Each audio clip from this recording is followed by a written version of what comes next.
back in that mindset. But I think the bulk of the work will happen this fall when I get home. I've sort of blocked out a time period to kind of disconnect, and kind of get back in that mindset, that focus. So I'm excited about that. Right now, there's a lot of potential there, a lot of cool ideas that are coming along. But we'll see this fall. I think it's where it all come together. George? So in addition to Make You Miss Me, there's also Single for the Summer. Can you talk a little bit about that and exactly what the idea is there? Yeah, so that song is a song that obviously was on the album. We never had any intention of it being a single, but there was a little video that my buddy who does a lot of our video photography work did a while back with his girlfriend, and it was a cool video, and we didn't have any visual content for that song necessarily, so we put it out. But that didn't mean necessarily that song was more significant than the other song. We just happened to have that content sitting on that, so we put it out. But Make You Miss Me will be the last single, official single off of Montebello, the first record. Hey, buddy. Hey, buddy. Good to see you, man. So I'm just wondering if you could tell us a little bit about CMA Music Festival, kind of what this event means to you, every year in June. It's a really unique thing that we do for the fans. And Yeah, absolutely. And that, I think, is the most special part of it. The way that the week caters to the fan and makes it about the fan experience. And, I was here, I was talking to somebody about this, I was here several years ago for the first time for CMA Fest as a fan. And came out to the show, did the full experience. And it's really was one of the big reasons I decided to move to Nashville. It kind of made the idea of being a songwriter more tangible and realistic. And also I fell in love with the city, Nashville, so I knew it would be a place I would be happy living, but mostly because of the music. And so yeah, that week here really inspired my move here, and it was a significant part of my life. But since then, I've been to every CMA Fest since. I think they've gotten better and better each year in terms of my experience that week, because last year I got to play the stage for the first time, and that was just awesome.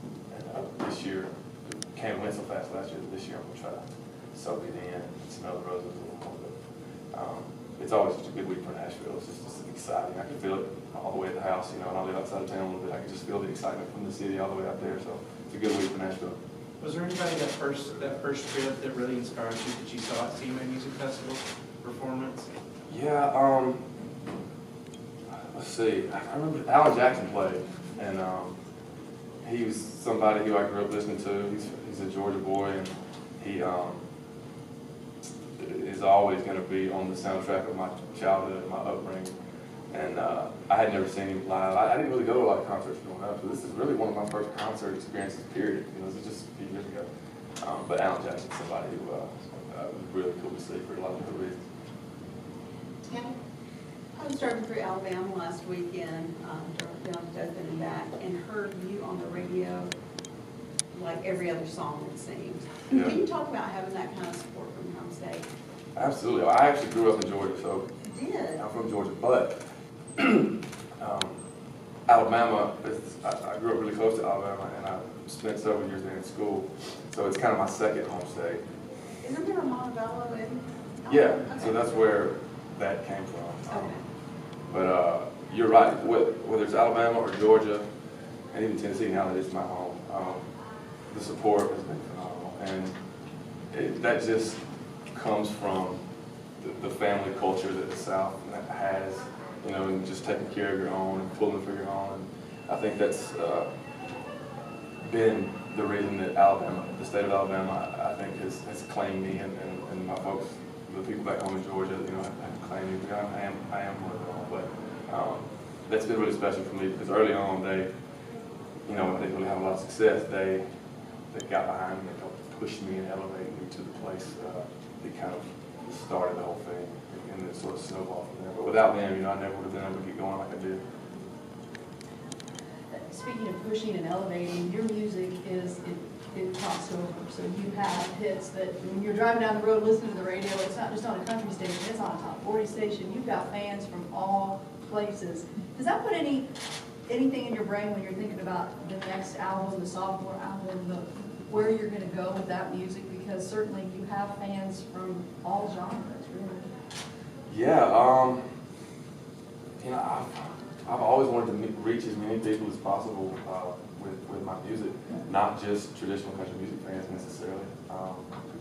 And it's really cool, you know, I've said this before, but the coolest thing about those fans that aren't necessarily traditional country music fans, the coolest thing about them listening to the music is that, you know, I'll have people say that, you know, I just didn't listen to country music before I got into the record, and now I'm a fan of this artist or that artist, and they've discovered other artists within the genre that I think they wouldn't maybe have found without finding something they like with my album. So that's really cool for me because I think country music gets a bad rap sometimes. It has a stereotype that is not necessarily fair for those people who didn't grow up on it, and I'm happy that people are discovering the genre for the first time. That I'm able to reach people who wouldn't be necessarily considered traditional country music fans. Last question, Chris.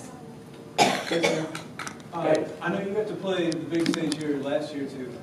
So can you just talk about what it's like to go out in front of so many people at such a huge, massive stage?